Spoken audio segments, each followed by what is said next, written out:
Warning. The voices heard in this video are made synthetically using artificial intelligence. Nothing in this video reflects anything actually stated by the real-life individuals involved. This video is for entertainment purposes only, and serious political content will be avoided for that purpose. Enjoy. POTUS has paved the path to a new page in Paragon history. Now we move on to the heroic and hilarious tale of Hawke. Welcome everyone to Presidents Play Dragon Age 2. Oh, okay, go off, Queen.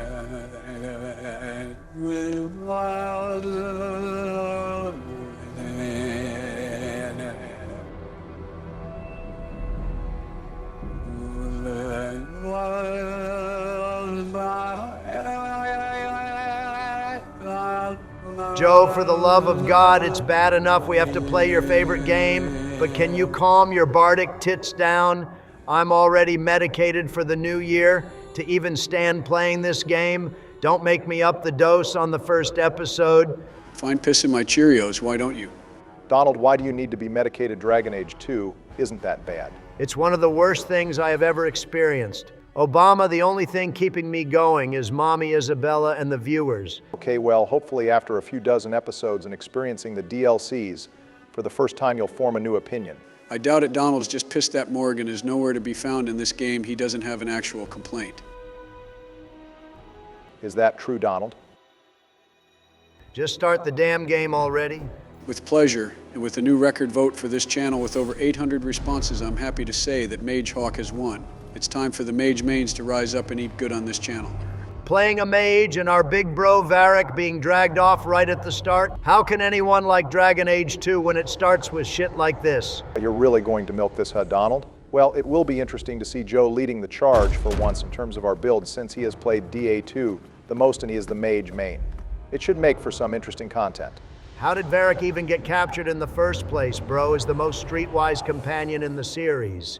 Honestly, I think Bro let himself be captured out of curiosity for what these dudes in weird armor wanted. I honestly could see that, especially since he's here without even having Bianca on him. I am Cassandra Pentecost, seeker Oh, of hello, the Mommy. Chantry. Heavy pause. Oh, she got the whole squad to pull up.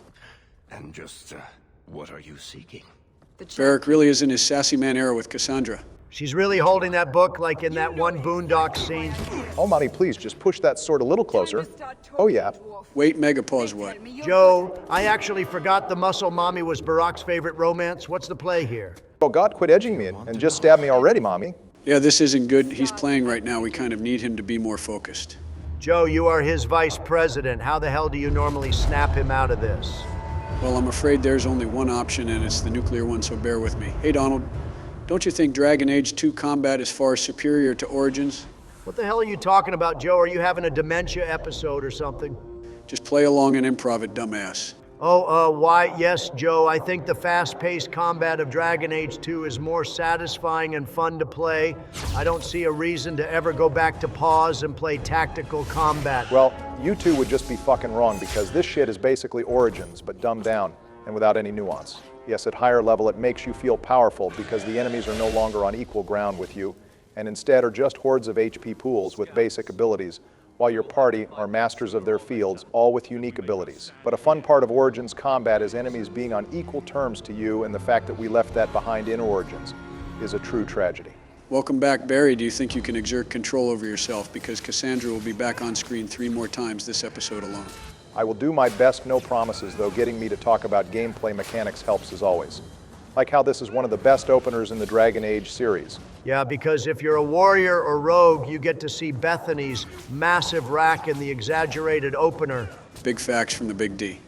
No goddamn it, you two, not that it's because this gives us a great overview of several different abilities we get throughout the game, so we can tell if we like the class or not, as well as showing the companion interrupt mechanic right at the start too. One of 2's best additions to the series. Also, in case you were wondering, no, you can't die in this section either, so go nuts. I did notice that you are kind of not caring about your health or anything good shit, Barack. Game Knowledge Clan Goomba going crazy, I can't lie. What the hell did you just call me? Sorry, I'm just excited to be playing this game. I'm going to hold my tongue from the fact that Carver is here instead of Bethany until it becomes more relevant, but I know I'm in the loud majority that hate this guy. A lot of the viewers shared your sentiment, but in my experience, Carver isn't that bad, and besides, Even if you hate him, there's only a small amount of content he even appears in. Even a fraction of content is too much, but Ogre time, Barack, let's see your moves here. The fact they didn't play the Ogre theme from the Tower of Ishel is a missed opportunity, Bioware. We're not in their bag during this fight. I don't even know why they didn't. They recycle half of the music from Origins anyway. Also, goddamn Crushing Prism worked on a Ogre, a rare W for sure. Another big change to 2 is that instead of in-gameplay executions, we get a few class-specific executions done in cutscenes. The cinematics look great, and it's cool they made executions class exclusive, but can't lie, I miss our Origins Ogre kill animations. I mostly miss POTUS's time dilation when it happened, but I know what you mean, sleepy. Also, hey mommy, Mythal, can you point me to where your daughter and a dwarf went? I'm trying to do something.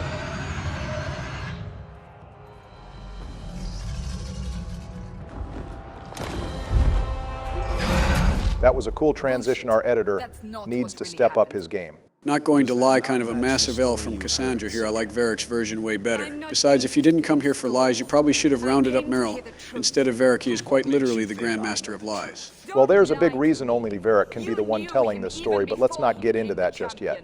My girl Cassandra is over here panicking because she can tell an Inquisition is about to form and POTUS is nowhere to be found. She's now going for the second best option. And honestly, the better choice Hawke, since he isn't a part of any established organization. But she doesn't find Hawke either, so she just ends up wrangling some elf that survived the explosion thanks to the plot. Put some more respect on the Inquisitor's name, Sleepy anyways. Here comes the part that always gets complicated. How are we making our champion? Well, not complicated at all. Thanks to the Black Emporium, we can change our Hawke at will. So every episode, we can change him how we like. Granted, the design options aren't stellar, but we might add a few mods later to enhance our Hawke's appearance.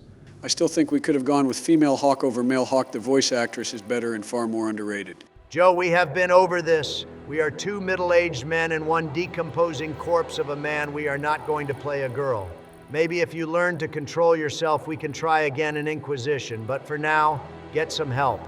So boys, I've been cooking up something for the name. How about Jobadon Hawke? Barton Joe is already trademarked, and Jobadon, and at least kind of sounds like a name. It has 1 extra letter of my name compared to you all, which means I'm the dominant fusion. So I am all for it. You're such a child, Double D. Also, if there was ever any doubt, let me be the first to say this world state is officially the same as POTUS, unlike Veilguard. Do you want to go over a few of the changes that take effect in 2 while Varric narrates his first goated book sequence? Yeah, sure thing, Joe. Also, viewers, just a real quick note. Make sure when you're importing an Awakening save that Nathaniel is in the party with you, otherwise him surviving will not export properly. This is especially important for the sibling choice later on. Besides Nathaniel being made and staying in the Grey Warden, some other choices that will have an effect on this run include the Urn of Sacred Ashes being discovered, Zevran being alive, meeting Isabella, and recruiting Shale. Yeah, that's the boring shit. The more base takes include POTUS's brother King Balin being appointed to the throne, the big back werewolves wiping out the Dalish clan, and Amaranthine being saved. Alistair and Honora are also ruling jointly. Loghain is alive and chilling in Orlais after his betrayal at Ostagar, and the Architect is dead, but not really because he definitely has the Corey hacks. At least I can go this whole game without needing to be reminded that the basic bitch, Snake Loghain, who I respect now, apparently is alive. Also, goddamn, our siblings look scuffed as hell in this. Do they change with our own appearance look? Yeah, Hawke and Mama Hawke look okay. But who the hell decided Carver and Bethany's haircuts? They look terrible. Honestly, maybe we should have just done default Hawke. You can do default Hawke if you want Joe, but I'm sure the looks will grow on us over time. Besides, it's not like default Carver or Bethany's designs hit particularly hard. At least we're alive. That's no small feat. Yes, you're right. We also have the Ultimate Edition, so all the DLC cheats and items will be available for now, though we just have our good boy. First bit of real combat, let's see it, Barack. Does your game knowledge translate to 2 as well? For the most part, I should be fine, though it's definitely been a few years since I've played Mage, so I'm going to need some guidance on Mage from you, Joe, and guidance from you, Donald, on the warrior builds. Also, just a disclaimer, the Lothering section is going to be pretty long viewers fighting enemies on Nightmare with absolutely no items or upgrades is a true test of your patience and party maintenance. I guess in that aspect it is similar to Origins, but still with far less nuance. Sounds like a whole lot of skill issue, Barack, but don't worry, the Paladin Main Donald will guide you, my pupil. My first bit of advice, don't let our brother die in the first combat. That would just be sad. Don't call me that, but no worries, he's not going anywhere, just keeping the viewers and both of you on your toes. Well, we have our first level up coming up here. What stats should we be focusing on, and what ability should we pick, Joe? All right, I'm going to give you a play-by-play here. The best strat to do is 1 point in magic, willpower, and con. But early on, you don't need willpower, so put that extra point in magic or con. As for the ability, since we are playing on Nightmare, you can just ignore the primal tree. Overall, the friendly fire makes fireball, and cone of cold not worth it. I would say get chain lightning, since some of the better spells aren't available till later, and there's no threat of friendly fire. This feels weird. Joe is the one being tactical, and Barack is the bright-eyed new player who is willingly taking advice. Did I stumble too far in the President's verse or something? New game and new series, Donald, nothing stays the same forever. Also, the way your mom suggests Kirkwall, you would think this is an original idea, but it's essentially the closest country to Ferelden that isn't their former overlord. I mean, for fuck's sake, apparently everyone fled to Kirkwall. I'm surprised more people didn't try to flee to Orlais, but given Ferelden's opinion on Orlesians, I guess that does track. Another common L for Dragon Age 2.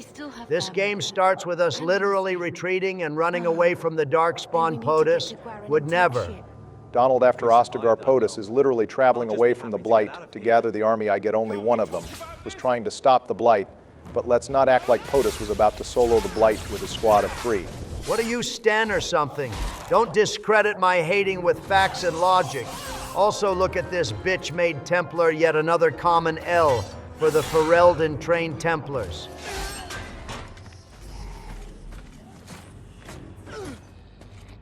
We have a true girl boss in front of us with Aveline. That's my Viscount and party tank right there.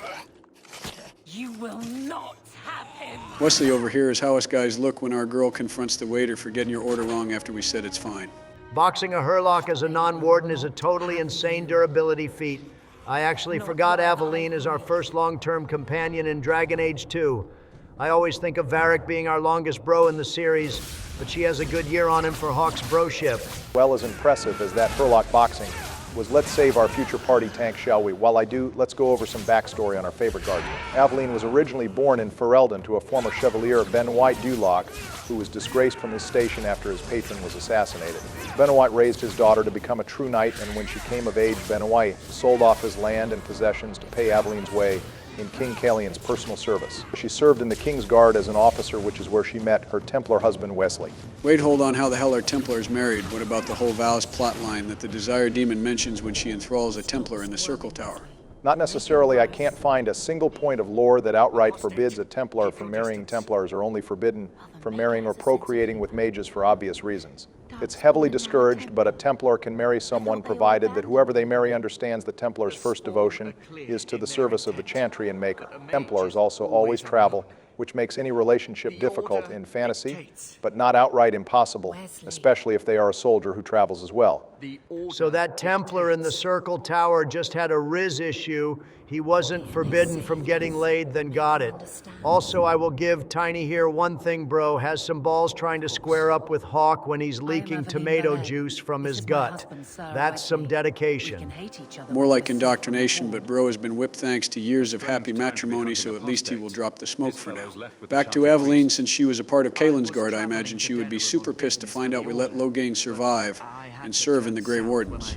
She takes Ostagar pretty hard from what I remember.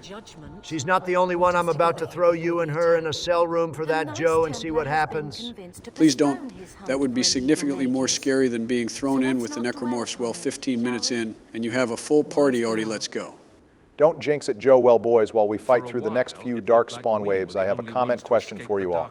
So between the 4 mainline Dragon Age games, which game do you think has the best opener, either because of the hook, the quickness of the opening, or because of the gameplay dealer's choice here? As for me, well, it's no surprise Origins has the best opener, since you have so much control over your character's story. Not only choosing the origin, but choosing how the origin largely plays out leads you to have large impacts on the story. For sure, those impacts and hype are largely determined by which origin you choose, but that diversity still makes all the difference. Sure, Human Noble is on top and the greatest revenge story in gaming, but the best opener has to be Inquisition. It sets you up with a hook and a mystery. Right at the start, it gives you a few choices in game mechanics. but it doesn't bog you down the way Origins mechanics have a habit of doing. All of this ending with an epic pride demon fight that takes a whole army to put down, and then an epic cutscene that forms the Inquisition. All right, not a bad pick. What about you, Joe, going to continue the trend of Dragon Age 2 having the best opener? Actually, Barry, I have to agree with Donald here. The best opener is easily Inquisition. I love the opening cutscene. The epic music and the overall design of Inquisition's opening really hooked me in. And like Donald, I think Inquisition does a better job at introducing its key mechanics and characters early. You can meet all three advisors right at the start if you play your cards right. Joe, you just like Inquisition's opener because it has Liliana in it, don't you? I plead the fifth. For Jesus Christ, well, viewers, let us know your picks for your favorite opener in the Dragon Age series. Our editor will read every single one, as always, and his favorite will be featured next episode. And speaking of that, Donald Mind featuring our favorite comment from last episode. With pleasure, our featured comment comes from Ole Lunin, who not only said their favorite was Origins because of how established and concise Origins' crafting system was, but also gave an overview of every single crafting system in 2, and Inquisition, which is incredibly based, and our editor loves reading these types of long-form comments. I think you hit the nail on the coffin with saying crafting was unmemorable, and Inquisitions, while being incredibly robust, can feel like busy work that can undercut the incredible moments in this game. Thank you for your comment, and can't wait to hear your favorite Dragon Age opener. We also have a few super thanks, so Joe, you want to go ahead and start those off? Sure thing, Donald. Starting off with episode 2 of the Dead Space series, we have 2 European monies from Dr. Strauss, and shout out to their favorite suit in Dead Space being the Elite Engineering suit. We also have $5 from Sith Morak in the Dead Space 1 episode 2. And 3, who is excited about the series but did have one critique, with the remake being how it automatically goes into the lore of. The marker established in the later titles, instead of keeping the mystery alive a little, which is an absolutely base take, sometimes you have to keep the mystery alive in your story. We appreciate all your comments and takes on the series, so thank you. Thank you both for your super thanks as well. They mean the world towards our editor and towards the production of these episodes. Thank you, Joe. And next up, we have 2 donations from our Origins anniversary episode from Tidy Gamer and Gaming Mythology, who gave $5 and $10 respectively. So happy late New Year's to you both. And a special shout out to you, Gaming Mythology, for your base take of saying Human Noble is the best Origin narratively. We appreciate this support, especially from men of culture such as yourselves, and we hope you enjoy Dragon Age 2 as well. For good shit, Donald, and as always, we have 2 super thanks from Mr. Orjitbox from our Veilguard update video in episode 2 of Dead Space as well. We greatly appreciate this kind of support, and we appreciate your understanding for switching to Dragon Age 2, despite you enjoying the Veilguard content. And from all of our generous super thankers, we thank you. All right, now back to the gameplay. We hit another level up, Joe. Any spell suggestions for the next level? Why are you stroking off Joe's mage obsession this hard? This is some top-tier glaze, Barack. Donald, some people wanted to see how we build our Mage Hawk, since the spell mechanics of 2 are different from Origins, and how you play on Nightmare is far different from the other difficulty. See, if we went rogue, we wouldn't be having this problem. We just go right into the precision tree and archery skills. Well, actually, Archers in 2 have a more complex build than you would think, Donald. Either way, we would be stuck with some difficulty, but go on, Joe, what were you saying? So Barry, you're going to want to go Horror for the Ogre fight. Horror got a major buff in 2. It's hardly ever resisted now, and its stun time is far longer compared to Origins. Considering most fights have a mini-boss now, it also just helps to take out the potent threat, so you can easily clear all the ads without worry. Well, let's see if you're cooking, Joe, or if you're pulling all of your game knowledge out of the same ass that writes your speeches. Hey, my game knowledge was good enough for the tier list, it will be good enough here. Also, it wouldn't be an early Bioware game if we didn't lose one companion. Pretty crazy Bioware decided it should be our sibling, though that's some devious work. Make her give me strength.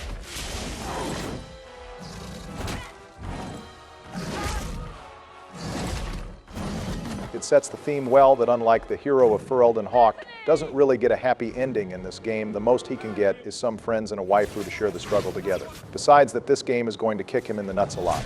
I wonder how many people thought Aveline was going to be the temporary companion that gets killed before the tutorial ends. I imagine Bioware threw her in this early as a bait and switch. Holy shit though, is this the most bitch-made ogre the Darkspawn have ever spawned in? This thing hasn't grabbed a single opponent like a chew toy, and it only got one attack off before being perma-stunned. Yeah, that's kind of the main strategy for most fights in the game. Usually there's one big threat and everything else is just to add to overwhelm you. This fight isn't over, though. When the ogre ends, bury, so focus up. Don't worry, Joe, I know about the second wave, which is why I'm probably going to have our 2 warriors both drink potions so that we don't get overwhelmed. My best suggestions besides that is to kite the horde back and get them funneled into a corner, which is ironically a strategy I've only had applied to late-game Origins. Looks like Nightmare in 2 has its own form of strategy to it, although it doesn't seem like it's strategic for the right reasons, more like, because the enemies are health sponges and a single friendly fire shot can cost the run. Yep, you've hit the nail on the coffin here, Donald, which is why if we are going to play on Nightmare, we are going to take full advantage of all the DLC items and equipment that we can to even us out with the game. Dragon Age 2 on Nightmare is definitely the most difficult of the 4 games to play, and I imagine each of us is going to rack up a handful of deaths. Not in Episode 1, though, that would just be sad. So are we playing for anything in this run? Because our romance is already set in this game, and I don't think our Veilguard choice should be affected by how we play in Dragon Age 2. Yeah, no Veilguard's competition is on pause until we come back to it in the future, but the exciting part about a new game means a new competition, and I've been cooking up a few new changes we can bring into the new year.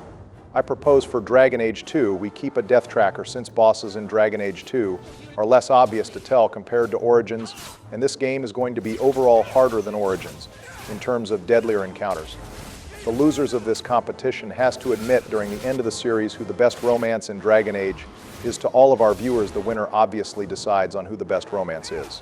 Oh, I like that it makes it more personal, because it has to do with our waifus that should light a fire under our ass to clutch up. Yeah, plus if Barack wins, he's gonna make us praise a sus choice like Zevran or Solace. So Joe, we have to work together here to make sure that doesn't happen.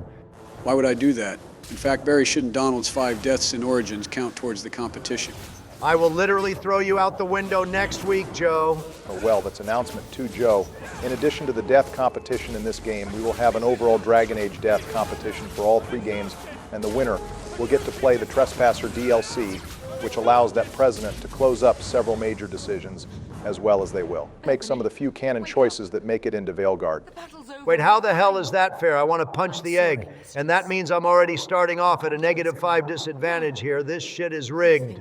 Well, then you better be a true gamer and clutch up like you always claim you do, Donald, because consider yourself fairly worn now. What's the last announcement, Barry?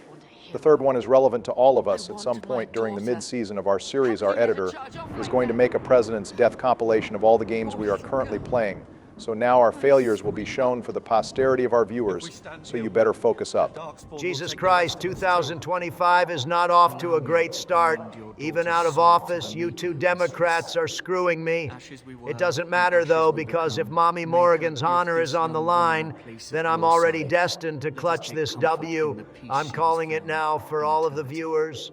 Well, that's the most difficult fight of the opening out of the way. I should be good for now. Yeah, but Bethany got King Kalen it, unfortunately. And now I can officially be pissed that we have Carver instead of the much better sibling, which I know at least 50% of the player base is more destroyed about than Mama Hawke is. You know, I get our mom is grieving, but Bethany died in a cutscene before we even had a chance to react. I don't see how this was really our fault. Feels like there could have been more done here to instill some guilt in us, because now I'm more annoyed at Mama Hawke blaming us than I am sad over her death. Well, looks like we have one last stretch of combat to get through, but we just have to survive. We don't have to finish it, so let's take a page out of Mama Hawke's book and funnel them through this side passage here. But that means they have the high ground, Obama. You're about to get cooked. Also, did Mama Hawke just shoulder check her way through the horde that's based as hell? Don't underestimate my power. I've got them in my sights, Donald. Okay, we should probably chill with the Star Wars references before we ruin the vibe. Also, look, the fight is already over. Although don't ask me what the hell triggers the end of the fight, because 30 playthroughs later I still don't know.